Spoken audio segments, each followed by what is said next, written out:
This video is based on NEET Module number 13. You'll find a download PDF link within the video description.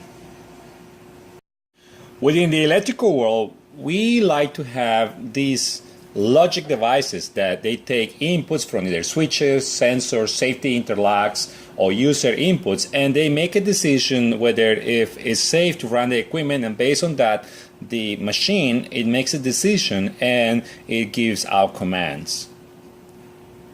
To accomplish that, there is a field that is called logics, and in logics they use voltages where anything close to between 3.5 to 5 volts is considered a yes or a 1, and then anything that is below 1.1 volts or 0 to 0 is considered a no, and anything in between here is just garbage. That's something called transistor to transistor logic, and that is what is used to be fed into something that they call gates. And here we got some what is called an AND gate, an OR gate, or a NOT gate, and they are just the gates. Really, they are made out of transistors.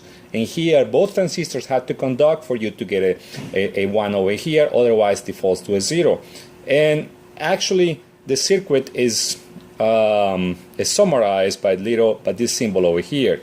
This symbol over here with this little cut over here is an OR gate, and it's actually made up of transistors, whether if this transistor conducts, you get an output, or if this transistor conducts, you get an output. But in circuits for troubleshooting, this is how you will see it. This is what is called a NOT gate, which means that if you get a 1 over here, you will get 0 over here, and pretty much if the transistor conducts, you get a 1. If the transistor does not conduct, you get a 0.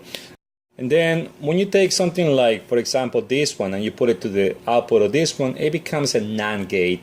Or if you put this one on the output of this one, then this one becomes a NOR gate. But we'll go more into that. But before that, we're going to talk about, well, I just introduced you to something called zeros and ones. So in the world of zeros and ones, we got to talk about something called binary. So we're going to start with binary first.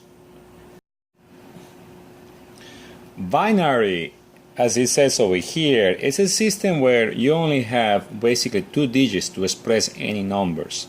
So here I got the decimals, and in decimal we get to count to 10, and then after that we kind of recycle some of the numbers to create the rest of the numbers. In binary, well, the equivalent of 10 in binary in this case would be 1001. How about 20? 20 would be about 10100. This chart over here is a quick reference to give us the first 20 decimal numbers and their equivalent of binary. There is also another number that is used a lot in logics. Later on we'll talk more about that, and it's called the hexadecimal. Hexadecimal has the ability to go all the way up to F, to where F is equal to, well, in this case, 15. To better understand binary, let's take the number 348 and let's convert it to binary. So we'll divide the number by 2, and that is going to give us 174. Since there was a perfect division, there was no remainders, so I got 0 out. Once again, we divide the number that we had before by 2. In this case, it's going to give us a perfect 87. There is going to be 0 reminders. When I divide 87 by 2, I actually get 43.5, but since there is not really decimals, really what I do is I just leave the 1 out, and that's what I got. So I will always have either 1 or 0 over here, perfect division, or the little bit that I got left over because I'm dividing by 2. Once again, in this step, when I divide 43 by 2, I get 21. Well, 21 times 2 is really 42, so to make it up, that's the one to make it 43. As I divide 21 more time by 2, I get 10, and then 1 as a remainder. When I divide 10 by 2, it's a perfect division, so therefore I get 0 as left over. 5 divided by 2, I get 2, and well, I still get 1 because it wasn't a perfect division. 2 divided by 2, it gives me a perfect division, and I got a remainder of 1, but since I can't really do much with 1, that becomes over here. I just carry it over. To finally obtain the equivalent of 348 to binary, I gotta make sure that I start with the last one and I just write the numbers in this order going up there. So 348 in binary, this is what it is.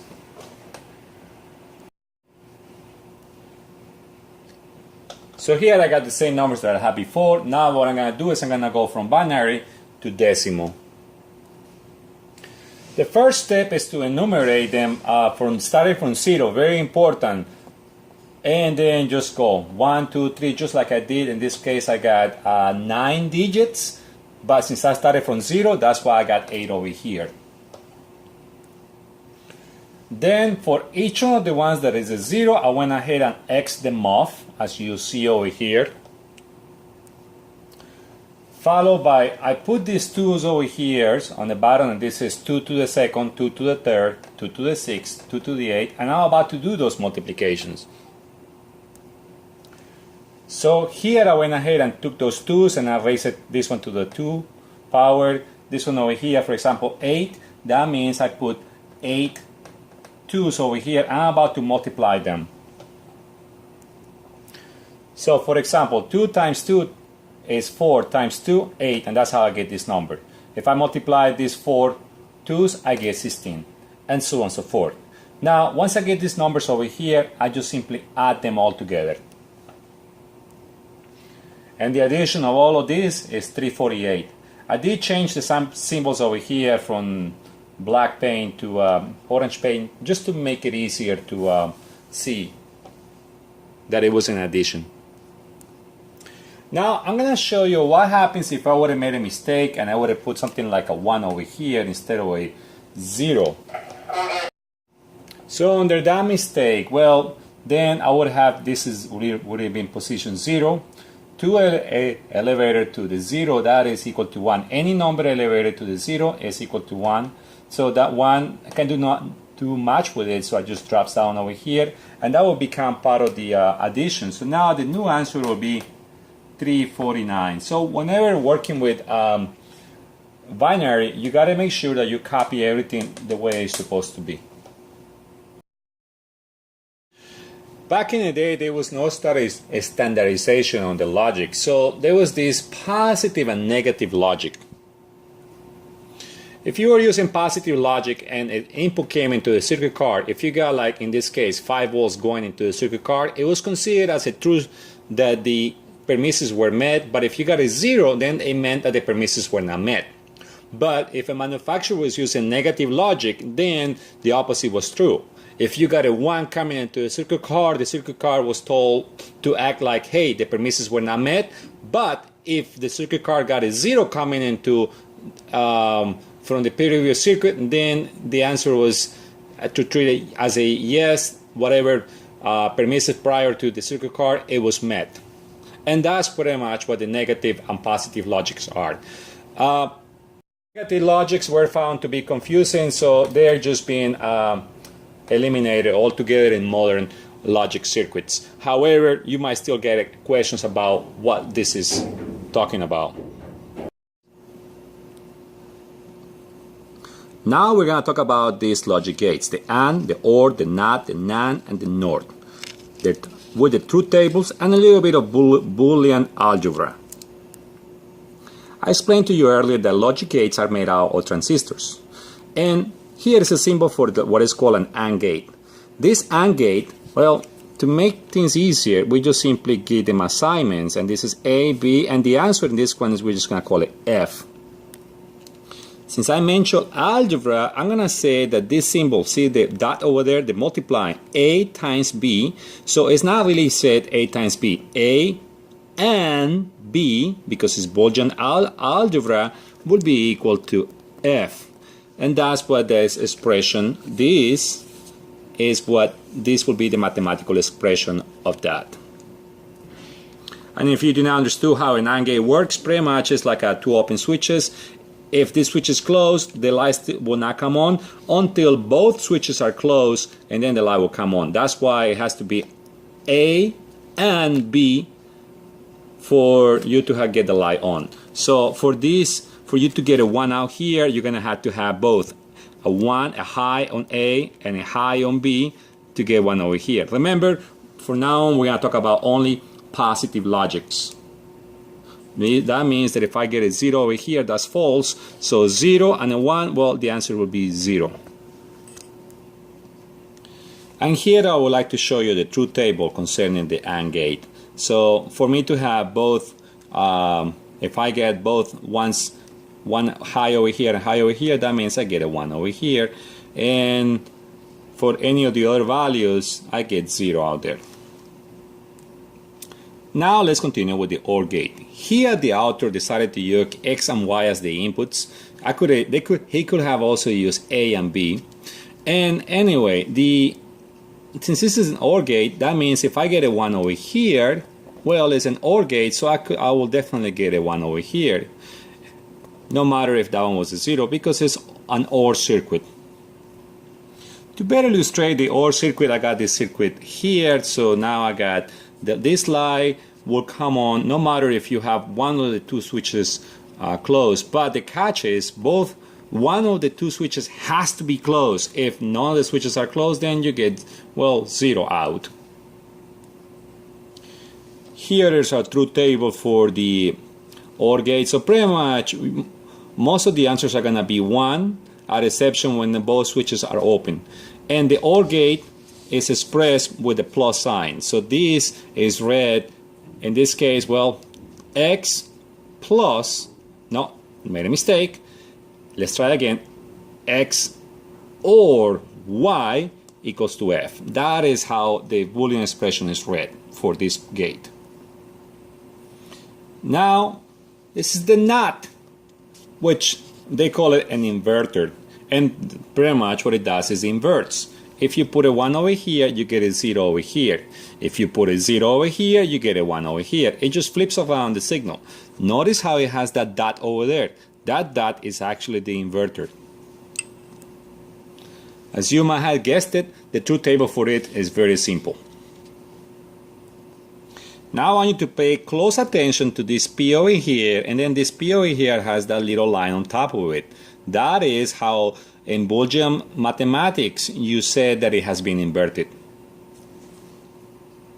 Now that we're done talking about the basic gates, then we can move on and look at this gate over here. Once again, we got an AND gate, but look at this, we got a period, which is not a period, it's actually a circle, and that means it has an inverter after the AND. So this is how you make a NAND gate. Remember that the Boolean expression for the AND gate in this case would have been X and Y, but since it's a NAND gate, we just put a line on top of it. And now that's the perfect Boolean expression for a NAND gate. A NOR gate, which is this is what I'm showing you over here. So it's an OR gate with an inverter on it.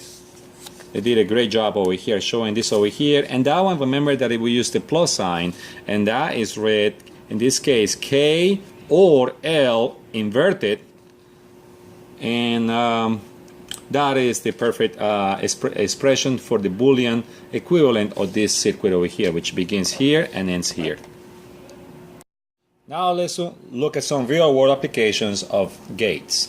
And here we got a whole bunch of sensors that each sensors go to each AND gate. And by the way, these are not inverters, these are just simply connection points. So in here, before you get a 1 out here, what they want you to understand is that all the front door, the back door, the windows, and so on and so forth, and the motion sensors, they all have to be providing a respective one. And if that's the case, then, well, you get ones over there, which means all of those AND gates will pass once. Their inputs farther goes, or the outputs, they go into another AND gate that farther combines the signal. In this case, that's how you get a 1 over there, and finally that will get a 1 over here. What happens if a thief enters and opens one of the doors, one of the windows, I'm sorry. As soon as he opens the window, that puts a 0 there, which puts a 0 here, because it's an AND gate. Now this one puts a 0 over here, and that puts a 0 over here, and therefore we're no longer secure, so therefore the next circuit card will know to energize the alarm. To better explain the Boolean expression of all this mess over here, if you notice over here, this A and B, I got them in here in the same color. Same thing with E and F. Okay, E, remember it's not times, it's E and F. And now it turns out that, well, they combine with this, what I named the bottom, which is G and E, the other one that goes to the bottom, that's what this one are. So these two, E and E, the output combines with G and E via an AND gate, so that's what this is. So here is a simplification of this side over here, and this top over here is a simplification of all this over here. But then further, these outputs, they go and they combine into this AND gate, and if you notice over here, that's what this multiplication is here. So it's AND, and that is the summarization of all of this. Here I got another practical example how Boolean algebra is used. So the output of this one is equal to, well, all of these are particular multiplication, so that means that this is the AND gate with 3 inputs. That represents this one over here, and if you notice, this one over here comes from an inverter over here. That's what I highlighted yellow. This one over here goes to B, and that's why that one is, well, inverted. And this one over here though goes, and this one is inverted. Now the last one was not inverted, so it wasn't inverted in here. And then we got an OR gate over here, so all the 4 outputs of these AND gates go into this OR, and well, this is an OR, and OR, and OR. So if any of them are true, then the output is going to be true for this particular case. Always notice that the inverters, when they are the output, well, in this one over here, this inverter, it inverts the whole output of all that operations. So therefore, that's why we got this long line over here. Now, this is G and H, this is an AND gate operation, and they got the inverter, so we got in here G and H, the AND type, and we got the inverter for that output per se. We got 3 different operations over here, and all of them are ORed. So you got 3 different operations over here, and as you can see, they are ORed. There are more examples like this, and well, this one came from page 26. We got some other ones in page 25. The pages before and after, they have more examples that you can use to follow and to better understand the topic. Pause the video and try to decipher these ones on your own.